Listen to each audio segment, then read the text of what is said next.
Hello friends, how are you. मैं हूं Hemant Suman and welcome to our YouTube channel SVGMS science classes of SVGMS Jhalrapatam. It is our part number 10 of chapter number 6 of class 10 science. Our chapter name is life processes and we are going to start our new topic dental caries and respiration in this video.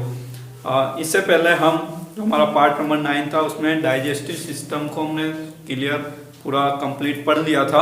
Then आपकी जो text book है इसमें यहाँ पर एक box बना हुआ है, बॉक्स दिया गया है जिसमें डेंटल कैरीज के बारे में थोड़ा सा यहाँ पर आपको नॉलेज लेना है, क्योंकि अभी जो नया सर्कुलर जारी हुआ है करिकुलम सिलेबस CBSE का, उसके अनुसार जो ये बॉक्सेज होते हैं रेड बॉक्सेज या जिनमें मोर टू नो ऐसा लिखा होता है इनके पास, इस तरह के बॉक्सेज से कंसेप्चुअल क्वेश्चंस आने की संभावना ज़्यादा है। ठीक है, क्योंकि ये कई बार सुनने में आता है कि आउट ऑफ सिलेबस क्वेश्चन आ रहे हैं।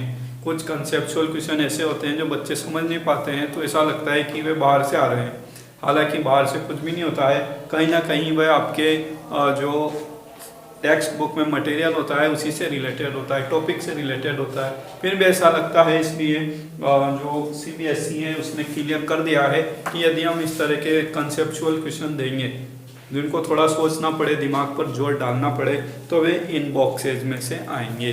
ठीक है, तो यहाँ पर इस बॉक्स में हमारे लिखा हुआ है डेंटल कैरीज। तो डेंटल कैरीज का मतलब होता है दंत क्षय। ठीक है, डेंटल कैरीज का मतलब क्या होता है? दंत क्षय। दंत क्षय मतलब दांतों का खराब होना, धीरे धीरे दांत सड़ते हैं। आपने कई लोगों में देखा होगा उनके दांतों में बहुत दर्द होता है, उनमें छेद हो जाते हैं, प्लेक जमा हो जाते हैं, पीले पड़ जाते हैं और कई बार दांतों को बाहर निकालना पड़ता है या उनकी जगह नकली दांत लगाने पड़ते हैं।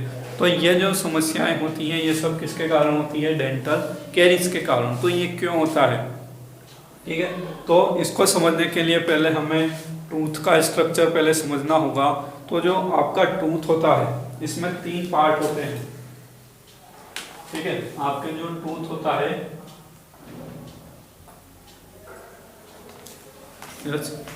आपके जो टूथ होता है उसके अंदर 3 पार्ट होते हैं। फर्स्ट पार्ट जो हमें ऊपर से दिखाई देता है, ठीक है, इसको बोलते हैं क्राउन। ठीक, फिर उसके बाद जो वह पार्ट जो गम्स में, मसूड़ों में अंदर धंसा हुआ दिखाई देता है, थोड़ा सकरा होता है, नैरो पार्ट होता है, इसको हम बोलते हैं नेक। क्राउन के बाद नेक, NECK, सी है ये, सी, नेक। और तीसरा जो पार्ट होता है अंदर, जो आपके बोन सॉकेट होती हैं, हड्डी होती है, जबड़े की हड्डी, उसके अंदर धंसा हुआ होता है, इस पार्ट को हम बोलते हैं रूट। ठीक है, तो मेनली कितने पार्ट हो गए आपके दांत के, टूथ के?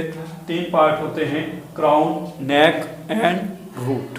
ओके, देन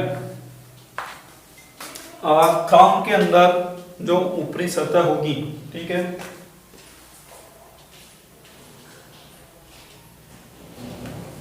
क्राउन में जो ऊपरी पार्ट हमें सबसे ऊपर दिखाई देता है वह पार्ट क्या कहलाता है? Actually this part is called enamel. This part is called enamel. Crown part में होता है आपके इनामेल, जो आपको ऊपर से दिखाई देता है व्हाइट कलर का। इस पार्ट के नीचे आपके एक और दूसरा मटेरियल भरा होता है जिसे हम क्या कहते हैं? डेंटाइन। इनामेल के नीचे जो दूसरा पार्ट होगा उसको क्या कहेंगे? डेंटाइन कहेंगे। ठीक है, देन डेंटाइन के नीचे यहाँ पर कुछ इस प्रकार से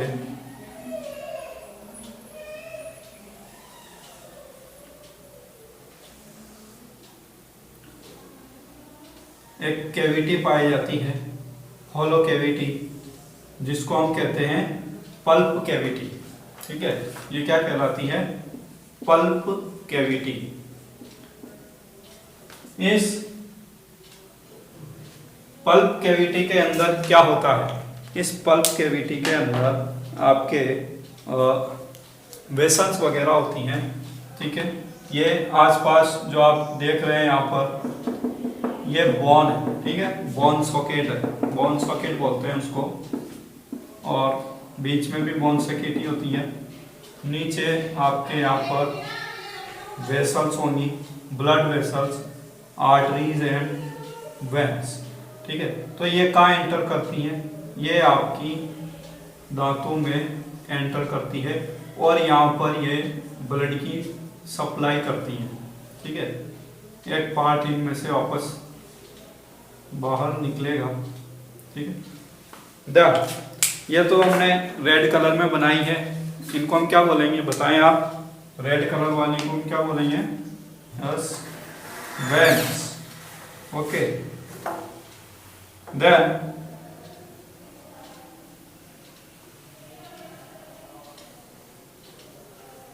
ये एक गुच्छे के रूप में यहाँ पर इकट्ठी हो जाती हैं, जिसको हम क्या कहेंगे?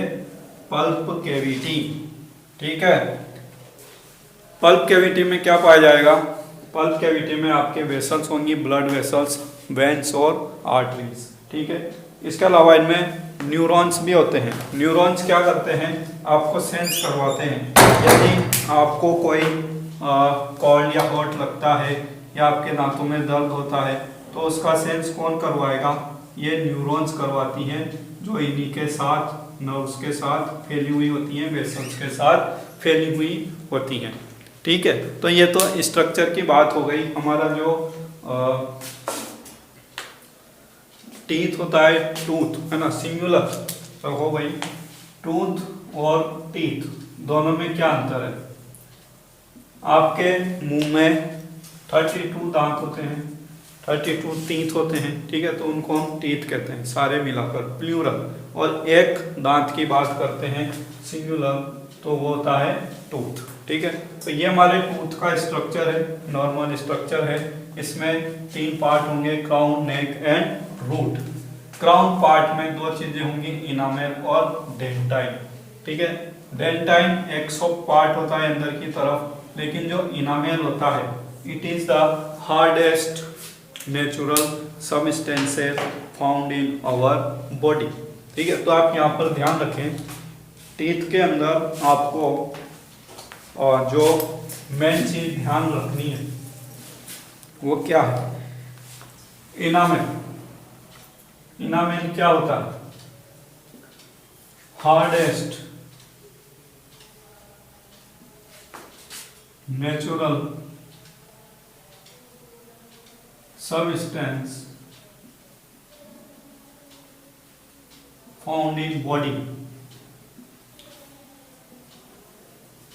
जिस भी ऑर्गेनिज्म के अंदर टीथ पाए जाते हैं, दांत पाए जाते हैं, उनके अंदर जो सबसे कठोर पदार्थ होगा, सबसे कठोर, बोन से भी कठोर आप कहेंगे, दांत तो एक बोन होता है। क्या टीथ या टूथ बोन है, हड्डी है? No, they are not bones. ये आपका अगर आपके दिमाग में कंफ्यूजन है तो आप इसको बाहर निकाल दें कि जो आपके टीथ होते हैं ये बोन्स नहीं होते, हड्डियां नहीं होती। आपने हड्डियों को कभी बाहर निकले हुए देखा? दे आर नॉट बोन, है ना। बोन्स के आसपास तो मसल्स होती हैं और मूवमेंट करती हैं, उनके जो जॉइंट्स होते हैं उनकी वजह से मूवमेंट करती हैं, मसल्स उनको मूवमेंट करवाती हैं लोकोमोशन में, और बॉडी को स्ट्रेंथ, मैकेनिकल स्ट्रेंथ देने में हमें हेल्प करती हैं। बोन्स स्केलेटन का निर्माण करती है, लेकिन जो टूथ होता है वह बोन नहीं होता है, ठीक है। ये अलग ही प्रकार के मटेरियल का बना होता है, जिसे हम क्या कहते हैं? इनामेल। और वास्तव में ये किसका बना होता है? ये कैल्शियम फॉस्फेट का बना होता है, CaPO4। इनामेल किसका बना होगा? कैल्शियम फॉस्फेट का। और ये हड्डियों से भी ज़्यादा कठोर होता है, हार्ड होता है, मजबूत होता है, इसलिए इसको क्या बोलते हैं? Hardest natural substance found in the body. इसके ऊपर भी क्वेश्चन आ सकता है ना, कि MCQ बन सकता है यहाँ पर एक छोटा सा, कि which of the following substance is hardest in human body. मनुष्य के शरीर में सबसे कठोर पदार्थ कौन है? वहाँ पर लिख दिया इनामेल, लिख दिया डेंटाइन, लिख दिया बोन्स, लिख दिया कार्टिलेज, लिख दिया, कुछ भी लिख सकते हैं। तो आपको पहचानना होगा enamel is the hardest non substance found in the body of human. ठीक है। देन जो डेंटाइन होता है वह भी काफी मजबूत होता है, लेकिन इनामेल से थोड़ा कमजोर होता है। ठीक है। तो ये आपके डेंटाइन है जो पल्प कैविटी के आसपास प्रेजेंट होता है। ठीक है। ये पूरा क्या है डेंटाइन, और बीच में आपके पल्प कैविटी होती है। पल्प कैविटी के अंदर क्या होती हैं, वेसल्स, ब्लड वेसल्स और न्यूरॉन्स। ठीक है। नर्वस सिस्टम के पार्ट होते हैं न्यूरॉन्स, वे इसके अंदर प्रेजेंट होती हैं जो ब्लड सप्लाई का काम करती हैं। साथ ही न्यूरॉन्स क्या काम करेंगी, यहाँ पर यदि किसी प्रकार की कोई दर्द हो रहा है या सेंसिटिविटी हो रही है, ठंडा लगना, गर्म लगना, उस तरह से ये सारी चीज़ें इंफॉर्मेशन ब्रेन को भेजेंगी, कौन, नर्व्स। ठीक है। तो पल्प कैविटी के अंदर क्या पाई जाएंगी भाई, 3 प्रकार की चीज़ें होंगी। इसके अंदर आर्टरीज होंगी, ब्लड आर्टरीज, जिसके अंदर ब्लड फ्लो होता है। साथ में इनके अंदर वेन्स होंगी जो ग्रीन कलर से दिखा रखी है, और साथ में यहाँ पर नर्व्स होंगी या न्यूरॉन्स होंगे। ठीक है। नर्व्स या न्यूरॉन, ये सभी कहाँ प्रेजेंट होते हैं, पल्प कैविटी में पाए जाते हैं। ठीक है। तो जो मेन लिविंग पार्ट है टूथ का, लिविंग पार्ट में कहाँ होता है, इसमें डेंटाइन के अंदर होता है। Enamel is a dead part. ठीक है। हार्डेस्ट नेचुरल सबस्टेंस एक पदार्थ है जो कैसा होता है, डेड होता है। इसमें सेल्स नहीं होती हैं, यह लिविंग नहीं है, यह इनऑर्गेनिक मॉलिक्यूल्स का बना है, कैल्शियम फॉस्फेट का बना है। ठीक है। देन अब हम अपना जो मेन मुद्दा है उसके ऊपर आते हैं, डेंटल कैरीज। दांत का स्ट्रक्चर आपने समझा। डेंटल कैरीज क्या है, जब हम भोजन करते हैं और उसके बाद ब्रश वगैरह नहीं करते हैं तो भोजन के कुछ कण, कुछ पार्टिकल्स, भोजन में एक्चुअली मेनली क्या होता है, शुगर होती है, कार्बोहाइड्रेट होते हैं, है ना, तो वे कहाँ चिपक जाते हैं, कहीं ना कहीं वे आपकी जो ये गम वगैरह होते हैं इनमें या दांतों में जो बनावट होती है उनमें कहीं ना कहीं वे चिपक जाते हैं या उलझ जाते हैं। ठीक है। और यदि उनको जल्दी साफ नहीं किया जाता है तो वहाँ पर बैक्टीरिया वगैरह क्या करते हैं, इन्वेजन कर देते हैं, वे वहाँ पर अपनी कॉलोनी बना लेते हैं। ठीक है। तो जैसे यहाँ पर कोई बैक्टीरिया आके चिपक गया तो वह धीरे धीरे क्या करेगा, अपनी संख्या को बढ़ाएगा। वहाँ पर सेल डिवीजन होते हैं बैक्टीरिया के अंदर, है ना, तो वह अपनी संख्या को बढ़ाता जाएगा और धीरे धीरे यहाँ पर क्या बन जाएगी, एक कॉलोनी बन जाएगी। ठीक है। क्या बन जाएगी, यहाँ पर एक कॉलोनी, बैक्टीरिया कॉलोनी बन जाएगी। और बैक्टीरिया क्या प्रोड्यूस करता है, bacteria actually produces acids, harmful substance produce करते हैं। जब इनके अंदर बायोकेमिकल एक्टिविटीज चलती हैं, ये अपना भोजन ग्रहण करते हैं, तो ये क्या बनाते हैं, ये क्या बनाते हैं, ये एसिड प्रोड्यूस करते हैं। बैक्टीरिया प्रोड्यूसेज एसिड्स जो काफ़ी हार्मफुल होता है।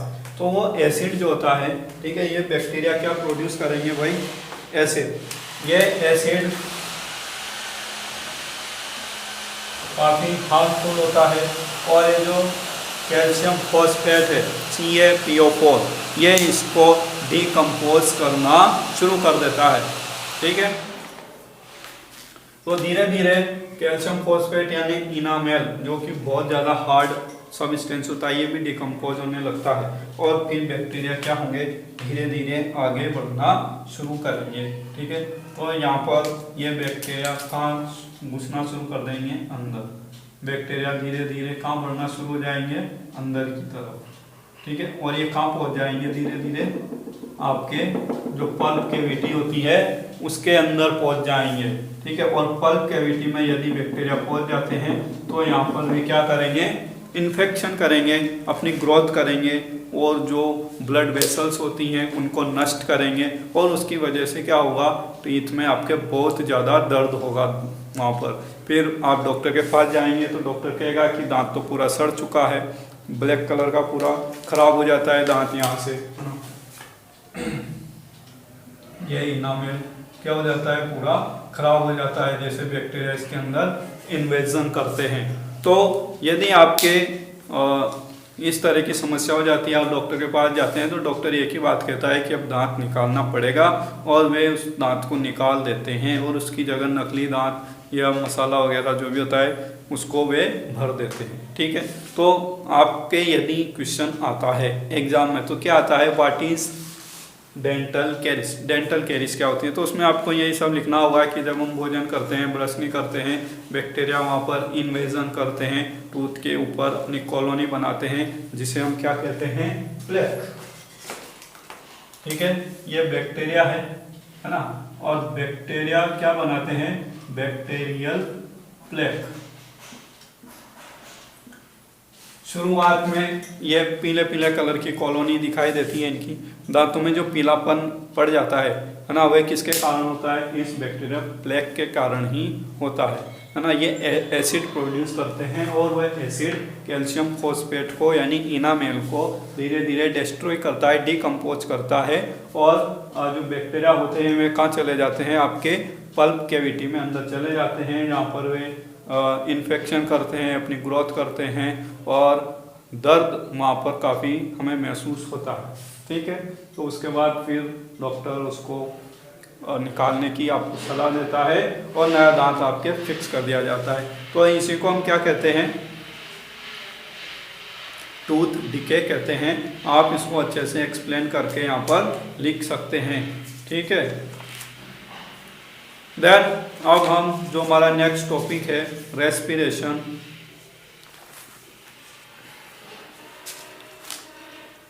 उस पर आ जाते हैं।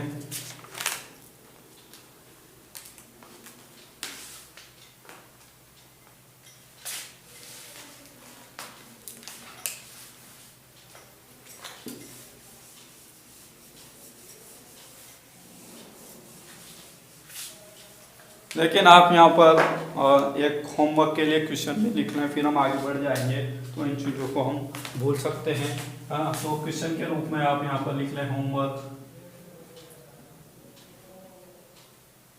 Name the hardest substance of human body. Human body में जो सबसे हार्ड सबस्टेंस है उसका नाम लिखें। ठीक है, then second, what is dental caries, dental caries क्या है, एक्सप्लेन विद डायग्राम, आपको डायग्राम के साथ एक्सप्लेन करना है। ठीक है, तो आप पहले एक नॉर्मल टीथ का स्ट्रक्चर बनाएंगे, डायग्राम बनाएंगे, फिर उसके बाद दूसरा डायग्राम बनाएंगे और उसमें इस तरह से बैक्टीरियल प्लेक की फॉर्मेशन बनाएंगे और उसको पल्प कैविटी तक पहुंचाएंगे। यदि आप डायग्राम भी अच्छे से सुंदर से बना देते हैं, फिर उसके बाद यदि एक्सप्लेन करने में आपको थोड़ी प्रॉब्लम आती है, नहीं कर पाते हैं, तो भी इससे इतना फ़र्क नहीं पड़ेगा, आप डायग्राम से ही सारी चीज़ों को अच्छे से समझा सकते हैं। ठीक है, हालांकि एक्सप्लेन करना भी ज़रूरी है, एक्सप्लेन भी आप करेंगे, लेकिन बहुत से बच्चों की प्रॉब्लम होती है इंग्लिश में, वे लिख नहीं पाते हैं, तो उनके लिए ये बहुत अच्छा तरीका होता है कि वे डायग्राम को अच्छे से बनाएं। ठीक है, देन अब नेक्स्ट जो हमारा टॉपिक है वह है रेस्पिरेशन।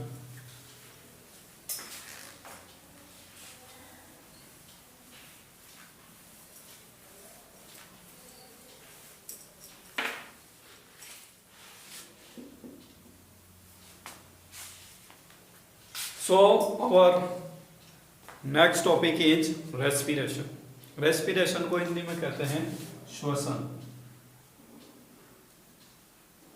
तो रेस्पिरेशन से या श्वसन से आप क्या समझते हैं? जब भी रेस्पिरेशन का नाम आता है तो आपके दिमाग में आता है कि ऑक्सीजन को हम अंदर लेते हैं और CO2 को बाहर छोड़ते हैं, इसी को रेस्पिरेशन कहते हैं। और वाकई में अभी तक जो जूनियर क्लासेज हैं 6 to 9 तो आपने यही पढ़ा है, रेस्पिरेशन के बारे में बहुत ज़्यादा नहीं पढ़ा है। तो रेस्पिरेशन जो होता है actually it is oxidation of food material we eat inside our body. जो भी भोजन हम खाते हैं, ग्रहण करते हैं, डाइजेशन हमने इससे पहले पढ़ा है टॉपिक, तो उसके अंदर डाइजेशन होता है फूड का, फिर एब्जॉर्प्शन होता है, and each and every cell तक फूड को पहुंचाया जाता है। तो अगर फूड वहां जाकर करता क्या है, आपको पता है फूड से हमें एनर्जी मिलती है। हम भोजन क्यों खाते हैं? क्योंकि फूड हमें एनर्जी प्रोवाइड करता है, कार्य करने की क्षमता प्रदान करता है। तो वह जो क्षमता है, कार्य करने की क्षमता, ऊर्जा, वह वास्तव में कैसे उत्पन्न होती है, फूड से उसे कैसे बाहर निकाला जाता है ऊर्जा को, तो वह जो कार्य होता है एक्चुअली वह रेस्पिरेशन में होता है। ठीक है, तो रेस्पिरेशन को आप कैसे डिफाइन करेंगे? तो इसको हम इस तरह से लिख सकते हैं, it is a catabolic process in which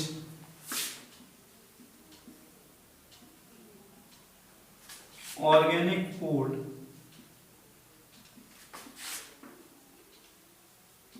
is oxidized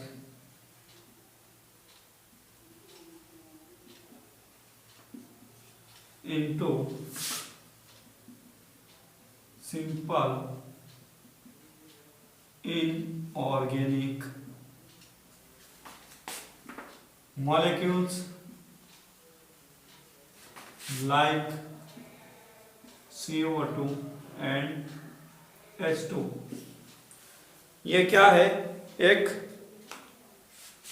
catabolic process है ना, कैटाबोलिक। इससे पहले हमने शुरुआत में जब लाइफ प्रोसेस शुरू किया था तब हमने पढ़ा था बॉडी के अंदर जो विभिन्न प्रकार की प्रोसेसेस चलती रहती हैं उन्हें हम मेटाबॉलिक प्रोसेस कहते हैं। और मेटाबॉलिक प्रोसेस दो तरह की होती है, कैटाबॉलिक और एनाबॉलिक। तो कैटाबॉलिक में तो क्या होगा, कोई बड़ा मॉलिक्यूल छोटे छोटे मॉलिक्यूल्स में टूटेगा, और एनाबॉलिक प्रोसेस में क्या होता है, छोटे छोटे मॉलिक्यूल्स मिलकर एक बड़ा मॉलिक्यूल बनाते हैं, वहाँ निर्माण होता है।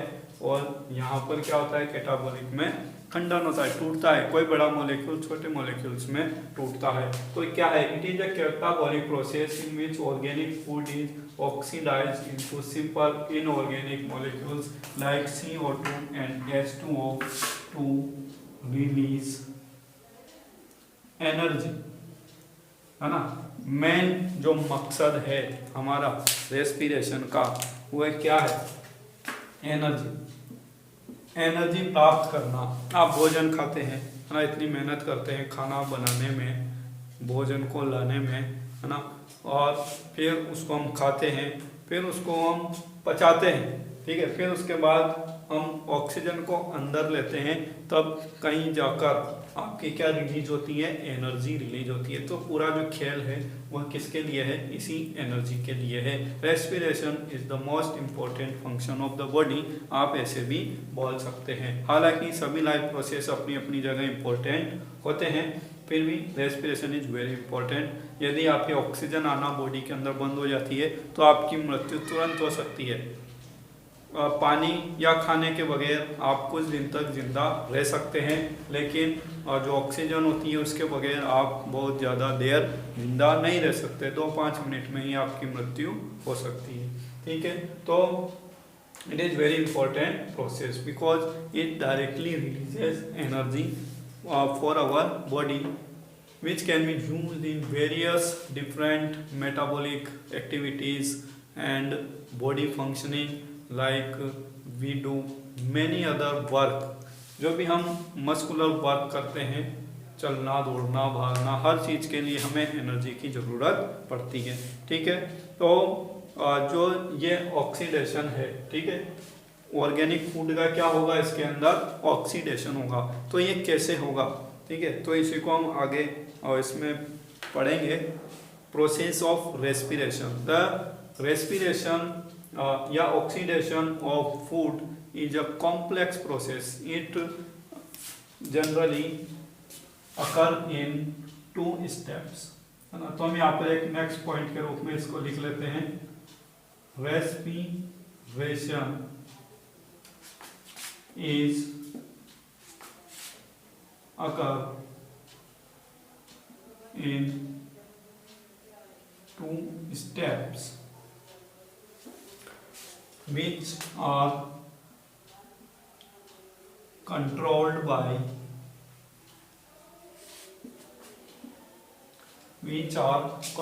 by many enzymes।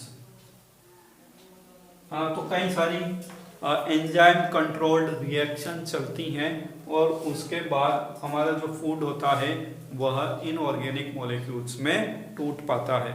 ठीक है, तो बेसिकली रेस्पिरेशन के अंदर क्या होगा, हम जो ग्लूकोज के रूप में भोजन को ग्रहण करते हैं, है ना, जो भोजन हम खाते हैं उसका ब्रेकडाउन होता है और अंततः सभी कार्बोहाइड्रेट ग्लूकोज के रूप में हमारे ब्लड में आ जाते हैं और ब्लड उसको डिफरेंट बॉडी सेल्स में पहुंचा देता है। ठीक है, देन वहाँ पर साथ में ऑक्सीजन भी पहुंचा दी जाती है ब्लड के द्वारा। आपको पता होना चाहिए हम जो ऑक्सीजन ब्रीथिंग के द्वारा बॉडी के अंदर एंट्री लेते हैं वह कहाँ पहुंचा दी जाती है, वह ब्लड के अंदर चली जाती है, लंग्स, है ना। सबसे पहले आपने ब्रीथिंग की, एयर को अपनी बॉडी के अंदर लिया वह लंग्स के अंदर गई और लंग्स से वह ब्लड के अंदर डिफ्यूज हो जाती है और ब्लड में आपके जो आरबीसी होती है उसकी सरफेस पर हीमोग्लोबिन पाया जाता है, उससे वह चिपक जाती है। इस चीज़ को हम दोबारा वापस पढ़ने वाले हैं। ब्लड सर्कुलेटरी सिस्टम में ऑक्सीजन का परिवहन कैसे होता है, how oxygen is transported in our body. Oxygen का ट्रांसपोर्ट कौन करेगा, आरबीसी। आरबीसी की सतह पर एक्चुअली क्या प्रेजेंट होता है, हीमोग्लोबिन प्रेजेंट होता है, Hb। ठीक है, तो ये हीमोग्लोबिन ऑक्सीजन से अटैच हो जाता है और ये बना लेता है ऑक्सी हीमोग्लोबिन। इस रूप में ऑक्सीजन का परिवहन होता है और ये कहाँ पहुंच जाती है, आपकी सेल्स में, जहाँ पर पहले से क्या मौजूद है, फूड ग्लूकोज के रूप में मौजूद है। ठीक है, तो ऑक्सीडेशन ऐसा नहीं है कि सिर्फ ग्लूकोज का ही होगा, इसके अलावा आप अमीनो एसिड्स भी, प्रोटीन भी खाते हैं, है ना, विटामिन भी खाते हैं, फैट भी खाते हैं। तो मेनली ऊर्जा देने वाली जो मॉलिक्यूल्स होते हैं, ऑर्गेनिक मॉलिक्यूल्स, उसमें एक तो आपके ग्लूकोज आता है, शुगर आती है और दूसरा आता है फैट, है ना। फैट का भी ऑक्सीडेशन होगा और इसका भी ऑक्सीडेशन होगा। फैट तो हमारे फैटी एसिड्स में टूटती हैं, है ना, तो फैटी एसिड्स का ऑक्सीडेशन होता है और ग्लूकोज का ऑक्सीडेशन होता है मेनली। लेकिन हम यहाँ पर क्या कंसीडर कर रहे हैं, सिर्फ ग्लूकोज। तो जब ऑक्सीजन इसको मिल जाती है, ठीक है, तो यहाँ पर ये किस में कन्वर्ट हो जाएगी, CO2 में और वाटर में, और साथ में यहाँ पर क्या निकलेगी, एनर्जी। ठीक है, तो ये केमिकल रिएक्शन है लेकिन अभी बैलेंस नहीं है, तो हम इसको बैलेंस भी करेंगे। यहाँ पर 6 कार्बन है तो हमने यहाँ पर क्या लिख दिया, 6CO2। ठीक है, हाइड्रोजन कितने हैं, 12, तो हम यहाँ पर हाइड्रोजन कितने लिख देंगे, 6, तो ये भी हो गए 12। अब इधर 6 ऑक्सीजन हो गई और 12 क्या हो गई, oxygen.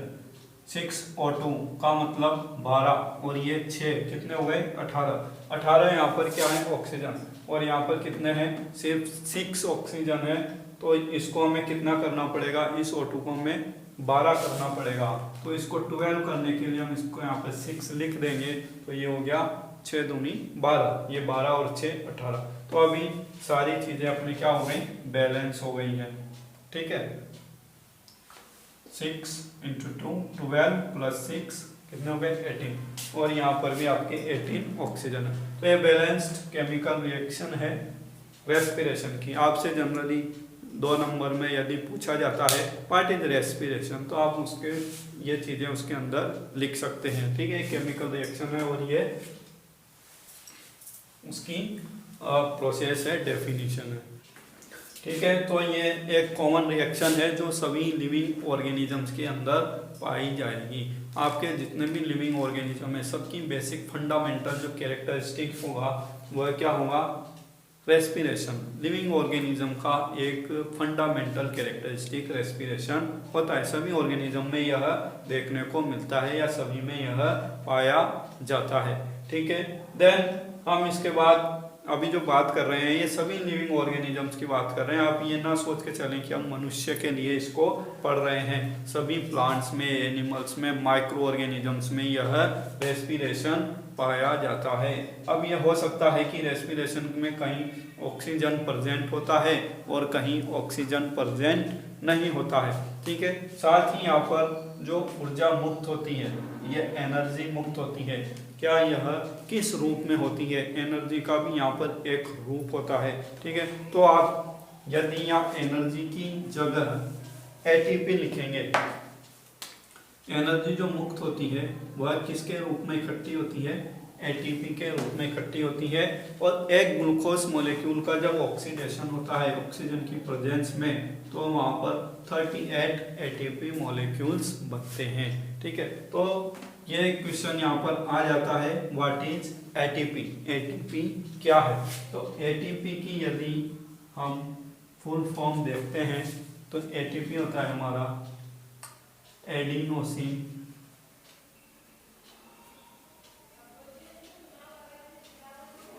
Try phosphate. Adenosine try phosphate.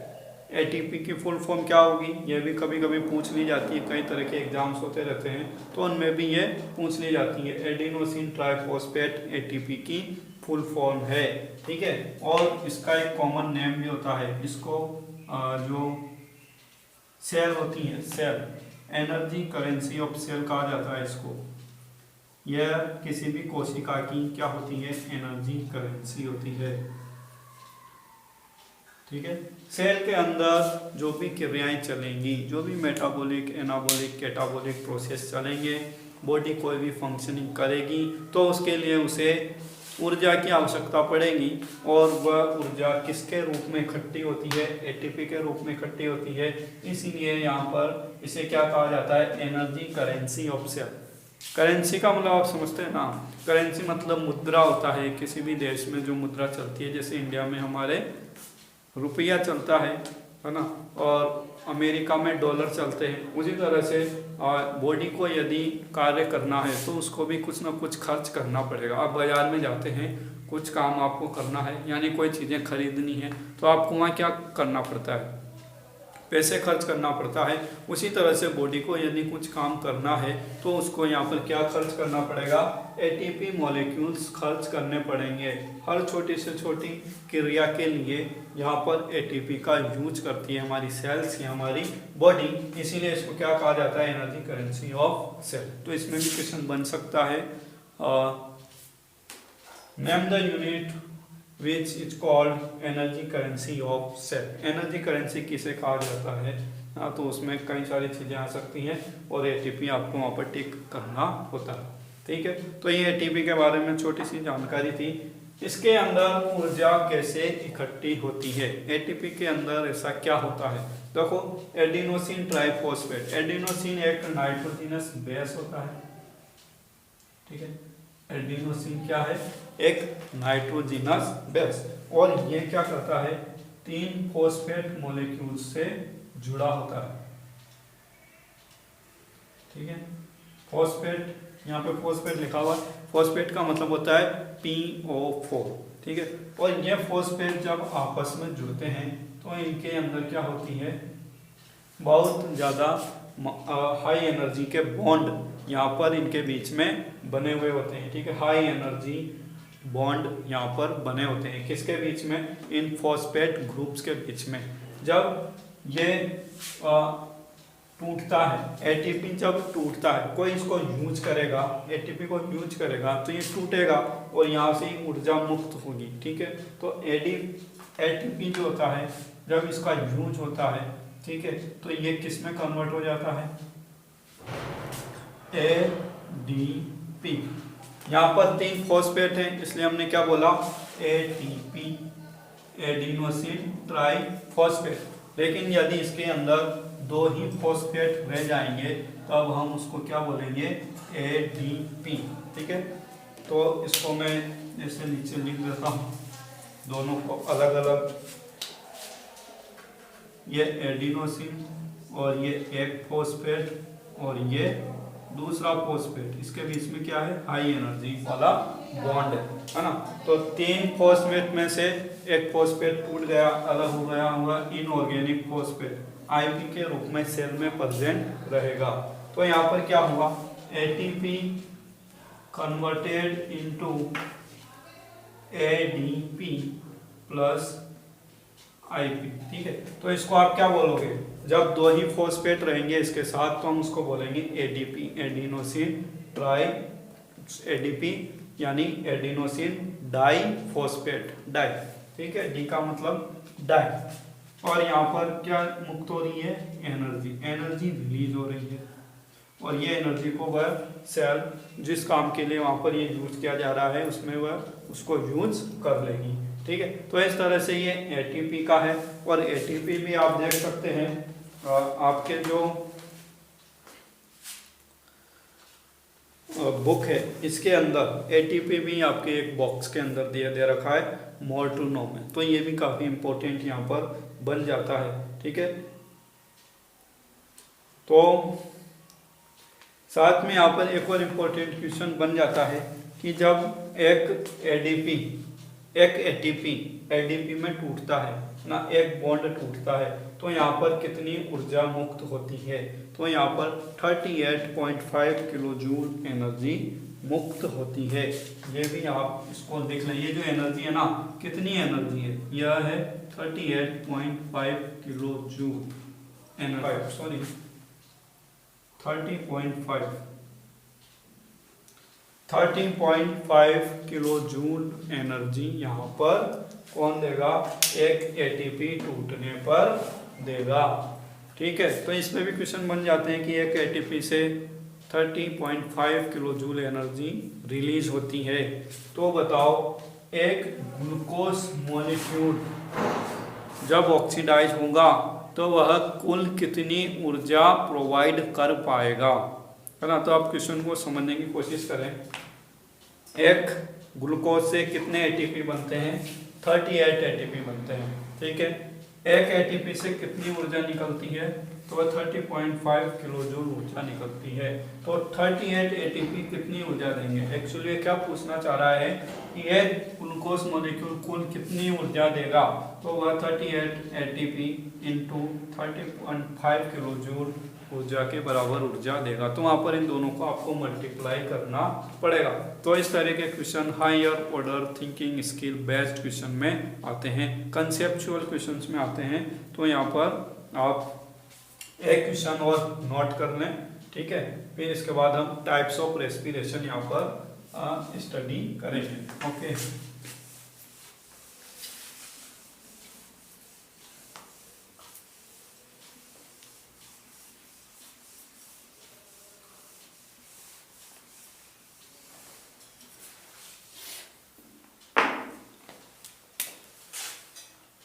दो क्वेश्चन हमने पहले लिख लिए थे। It is our third question, what is energy currency of cell, है ना। सेल की एनर्जी करेंसी किसे कहा जाता है, कौन होती है, उसके बारे में लिखना है। एटीपी होता है ना। How much energy in kilojoule, how much energy in kilojoule will released by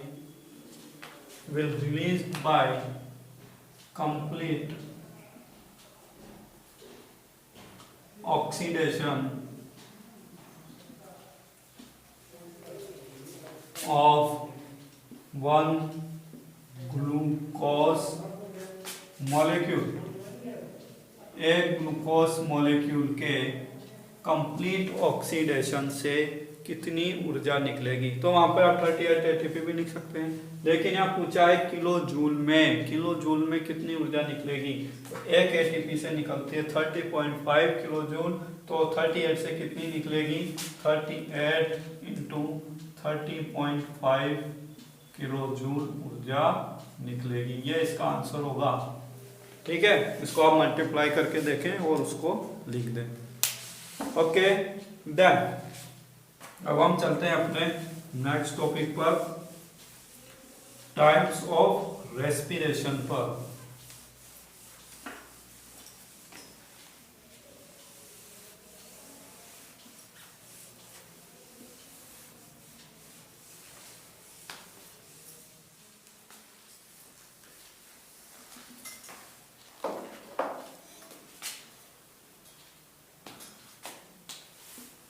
So our new topic is types of respiration.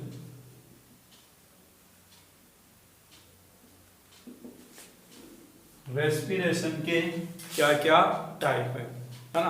तो मेनली 3 प्रकार का रेस्पिरेशन, मेनली तो 2 ही प्रकार का होता है लेकिन हम उसको 3 प्रकार से पढ़ते हैं, ठीक है। टाइप्स ऑफ रेस्पिरेशन में हमारे सबसे पहले आता है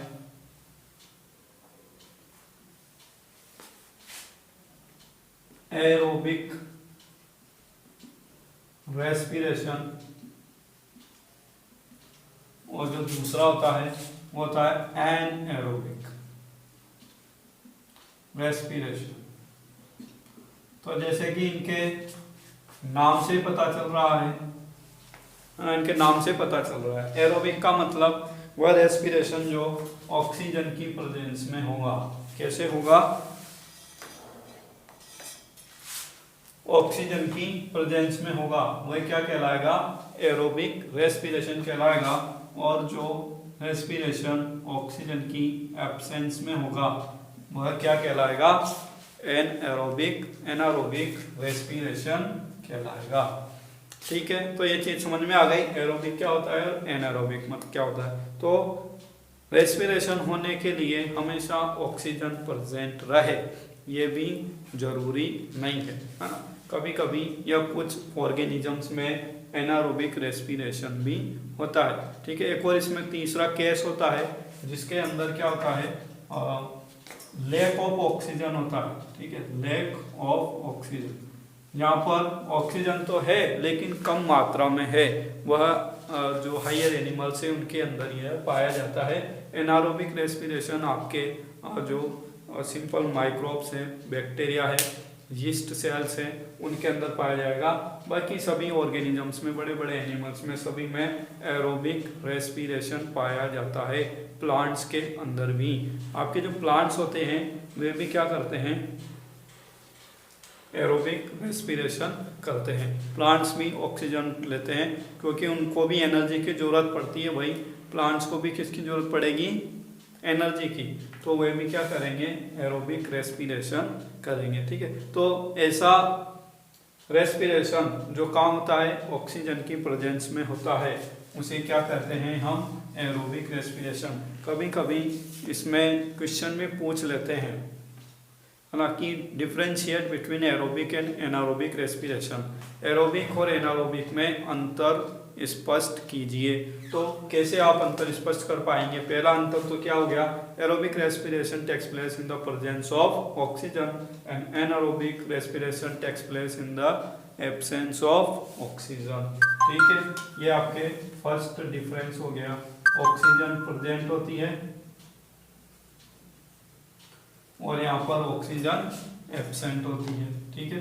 ये आपके क्या हो गया? पहला यहाँ पर डिफरेंस हो गया। दूसरा डिफरेंस, जब एरोबिक रेस्पिरेशन होगा तो यहाँ पर जो बाय प्रोडक्ट्स बनेंगे, एंड प्रोडक्ट्स, उनमें क्या बनेगा? CO2 and H2O। And products क्या बनता है? CO2 और H2O। एनारोबिक रेस्पिरेशन में क्या बनेगा? ये पहला पॉइंट, ये दूसरा पॉइंट, इथेनॉल। क्या बनेगा? इथेनॉल और CO2 बनेगी। तीसरा पॉइंट क्या है? तीसरा पॉइंट हमारा होता है मोर एटीपी। इनके अंदर ज्यादा मात्रा में एटीपी बनते हैं, लगभग 38 एटीपी मॉलिक्यूल्स यहाँ पर बनते हैं। लेकिन आपके जो एनारोबिक रेस्पिरेशन होता है उनके अंदर लेस एटीपी बनते हैं, ओनली 2 एटीपी आर फॉर्म। कितने एटीपी बनेंगे? सिर्फ 2 एटीपी ही इसमें बनते हैं, ठीक है।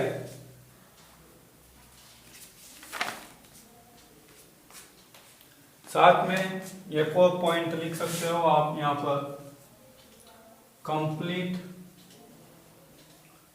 Breakdown of glucose. ग्लूकोज का यहाँ पर कंप्लीट ब्रेकडाउन हो जाता है, लेकिन एनारोबिक में इनकम्प्लीट ब्रेकडाउन होता है। ठीक है, इनकम्प्लीट ब्रेकडाउन होता है। उसी के फलस्वरूप वह किसमें बदलता है, इथेनॉल में बदलता है। इथेनॉल भाई हमने इसके पहले ऑर्गेनिक केमिस्ट्री पढ़ी है, एल्कोहल पढ़े हैं, इथेनॉल पढ़ा है। तो आप इथेनॉल का फॉर्मूला बताएं मुझे तुरंत जल्दी। इथेनॉल का फॉर्मूला कौन बताएगा? नहीं पता? यस, इथेनॉल का फॉर्मूला होता है C2H5OH, है ना। इथेनॉल का फॉर्मूला क्या होगा? C2H5OH। ये इथेनॉल होता है हमारा। ठीक है, तो ये कुछ मेन पॉइंट से डिफरेंस है। सिंपल सा क्वेश्चन आ जाता है, differentiate between aerobic respiration and anaerobic respiration. अब जैसे आपके बुक में दे रखा है यहाँ पर, है ना, इस तरह से टेबल बनाई गई है और इसमें 3 टाइप के रेस्पिरेशन बताए गए हैं। मेनली तो कितने होंगे? सिर्फ 2 ही होंगे, लेकिन एक और टाइप का जो थर्ड टाइप का रेस्पिरेशन होता है उसको भी हम यहाँ पर समझने की कोशिश करेंगे। ठीक है, तो क्वेश्चन दोनों प्रकार से पूछा जा सकता है। What is difference between anaerobic and aerobic respiration? Anaerobic और एरोबिक में क्या डिफरेंस है? और इस तरह से भी क्वेश्चन पूछा जा सकता है कि जो तीसरा टाइप का रेस्पिरेशन है वह मस्कुलर क्रैम्प से रिलेटेड है ना। और मस्कुलर क्रैम्प जो है आपके इसमें दिया गया है सिलेबस में, है ना। तो हम उसको भी एक बार स्टडी कर लें। तो सबसे पहले आप ये समझ लें कि जैसे हमने पहले पढ़ा था, रेस्पिरेशन आपके कितनी स्टेप में होता है? 2 स्टेप्स में होता है। 2 स्टेप्स में होता है ना। पहली स्टेप्स क्या होती है? पहली स्टेप के अंदर, फर्स्ट स्टेप के अंदर क्या होगा? जो ग्लूकोज होगा C6H12 और 6 ग्लूकोज, यह पायरुविक एसिड में कन्वर्ट होगा। किस में कन्वर्ट होगा? यह it is converted into pyruvic acid. Pyruvic acid या सिंपली पायरुवेट भी इसको कह देते हैं। ठीक है, क्या कह सकते हैं? पायरुविक एसिड या पायरुवेट। तो किस में कन्वर्ट हो गया भाई? हमारा जो ग्लूकोज है वह पायरुविक एसिड में कन्वर्ट हो जाता है। ठीक है, और इस प्रोसेस में इसको ऑक्सीजन की जरूरत नहीं पड़ती। इस प्रोसेस को हम कहते हैं ग्लाइकोलाइसिस। क्या कहेंगे इस प्रोसेस को? ग्लाइकोलाइसिस। ठीक है, फिर उसके बाद पायरुविक एसिड जो होता है यह 3 कार्बन का एक कंपाउंड होता है। ग्लूकोज में कितने कार्बन है? 6 कार्बन। ठीक है, glucose is a 6 carbon compound while pyruvic acid is 3 carbon compound. तो यहाँ पर पायरुविक एसिड के कितने मॉलिक्यूल बनेंगे? 2 molecule. 2 molecules of pyruvic acid of pyruvate are formed after glycolysis. ठीक है, देन पायरुविक एसिड आपके सेल के अंदर एंट्री करता है। ठीक है, कहाँ एंट्री करेगा? सेल के अंदर। वैसे ग्लूकोज भी सेल के अंदर ही था, ये भी सेल के अंदर ही था। पायरुविक एसिड आपके माइटोकॉन्ड्रिया के अंदर एंट्री करता है। ये जो प्रोसेस है ये कहाँ चलता है? साइटोप्लाज्म में, सेल के अंदर साइटोप्लाज्म में। फिर पायरुविक एसिड कहाँ चला जाता है? माइटोकॉन्ड्रिया में। आपने पढ़ा होगा, पहले सुना होगा, जो माइटोकॉन्ड्रिया होता है उसे क्या कहा जाता है? Powerhouse of the cell. Mitochondria को क्या कहते हैं हम? Powerhouse of the cell. क्यों कहते हैं? क्योंकि जो एनर्जी रिलीज होगी वो एक्चुअली कहाँ रिलीज होगी? माइटोकॉन्ड्रिया के अंदर ही रिलीज होगी। ये प्रोसेस कहाँ चल रहा है? साइटोप्लाज्म के अंदर। देखो भाई, जैसे ये सेल है, ठीक है, ये न्यूक्लियस वगैरह है इसके अंदर, ठीक है, और साथ में क्या है यहाँ पर माइटोकॉन्ड्रिया। 9th क्लास में आपने पढ़ा है सेल चैप्टर के अंदर माइटोकॉन्ड्रिया कुछ इस तरह से दिखाई देता है। फूड या जो भी मॉलिक्यूल है फूड का, ठीक है, किसके रूप में, ग्लूकोज के रूप में कहाँ आ जाता है, ब्लड के द्वारा सेल तक पहुंचा दिया जाता है। ये सेल के अंदर आ गया। सेल के अंदर क्या भरा हुआ है, साइटोप्लाज्म भरा हुआ है, साइटोप्लाज्म। तो जो फर्स्ट स्टेप होगी ग्लाइकोलाइसिस वह कहाँ होगी, साइटोप्लाज्म में ही होगी। और glucose will be converted into 3 carbon compound known as pyruvic acid. फिर ये 3 कार्बन कंपाउंड का एंट्री करेगा माइटोकॉन्ड्रिया के अंदर एंट्री करेगा। ठीक है, ये क्या है, माइटोकॉन्ड्रिया। माइटोकॉन्ड्रिया के अंदर एंट्री करता है और वहां पर क्या होता है, फिर क्रेब्स साइकिल चलता है। Yes, Krebs cycle. माइटोकॉन्ड्रिया के अंदर एक दूसरा चक्र चलता है जिसे हम कहते हैं क्रेब्स साइकिल। ठीक है, क्रेब्स साइकिल में क्या होगा, ये जो पायरुविक एसिड है यह टूटेगा, फिर वापस टूटेगा और क्या बना देगा, यह CO2 और वाटर बना देगा। कब, जब यहाँ पर पूरी अच्छी तरह से क्या प्रेजेंट है, ऑक्सीजन प्रेजेंट है। यदि ऑक्सीजन प्रेजेंट है तो ये किस में टूट जाएगा, CO2 में और H2O में टूट जाएगा। ठीक है, लेकिन यदि यहाँ पर ऑक्सीजन प्रेजेंट नहीं है तो क्या होगा,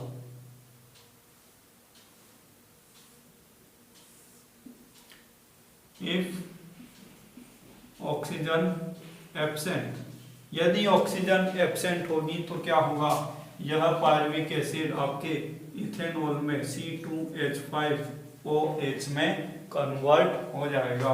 साथ में यहाँ पर CO2 भी बनेगी और एनर्जी भी बनेगी। यहाँ पर कितनी एनर्जी बनेगी भाई, यहाँ पर ATP के रूप में हम लिखते हैं 38 ATP लिख सकते हैं। जब ऑक्सीजन प्रेजेंट होती है एरोबिक रेस्पिरेशन होगा और यहाँ पर 38 ATP मॉलिक्यूल्स बनेंगे। ठीक है, लेकिन आपको इधर दिखाई दे रहा है ना, ओके।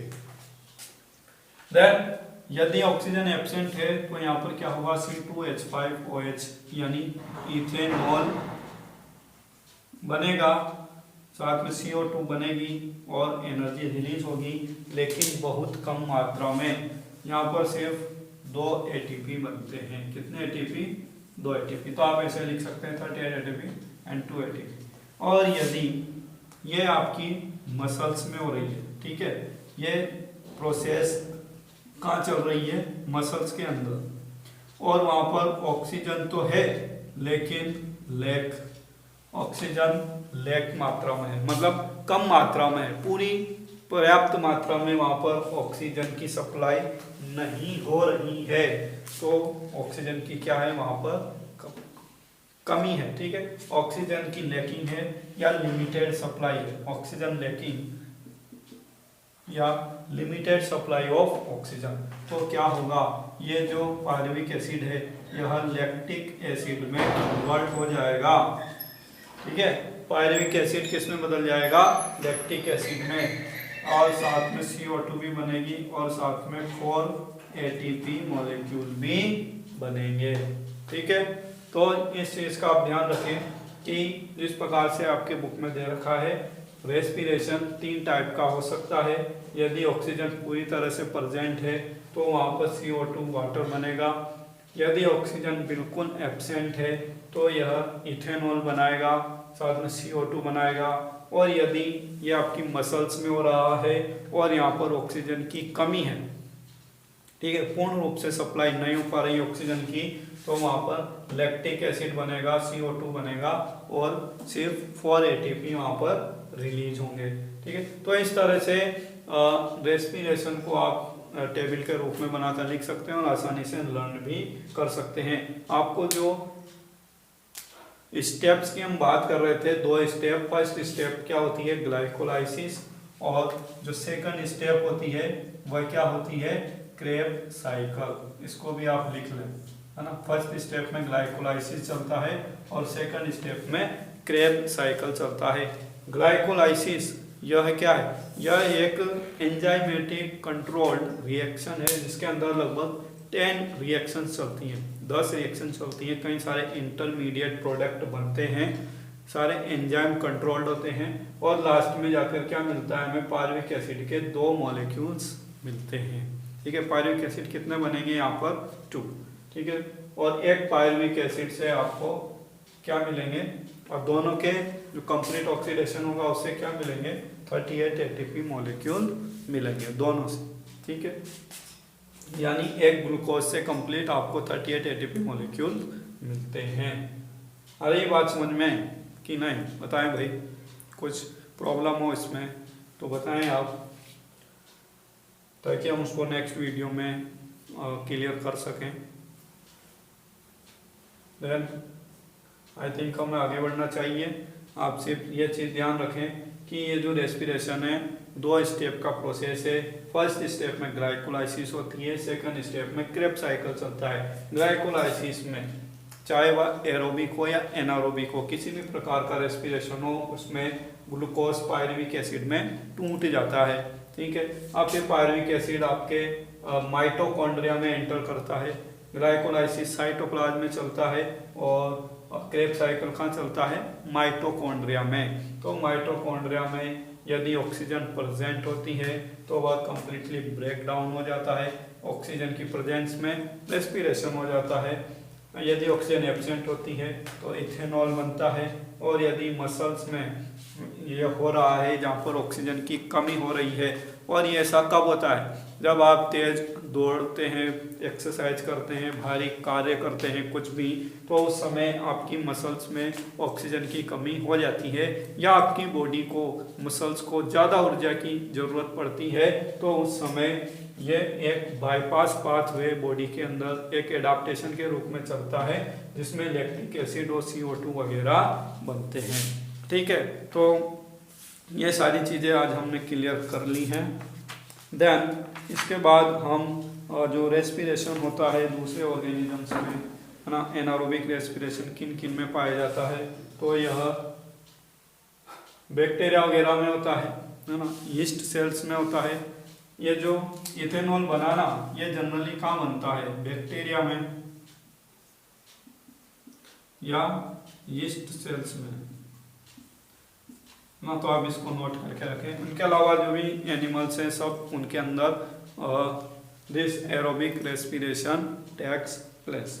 इसके बाद प्लांट्स में रेस्पिरेशन कैसे होता है, वे स्टेम से, रूट से, लीव से, तीनों से रेस्पिरेशन करते हैं, इसके बारे में हम थोड़ा सा डिस्कस करेंगे। और फिर उसके बाद मछलियों में, एक्वेटिक एनिमल्स जो होते हैं उनके अंदर ब्रीथिंग की या रेस्पिरेशन की क्या टेक्निक होती है, गिल्स के द्वारा वे कैसे रेस्पिरेशन करते हैं, उसके बारे में डिस्कस करेंगे। और फिर एनिमल, ह्यूमन बीइंग के अंदर कैसे रेस्पिरेशन होता है उसको डिस्कस करेंगे। ठीक है, तो मिलते हैं आपसे नेक्स्ट पार्ट में। Okay, thank you.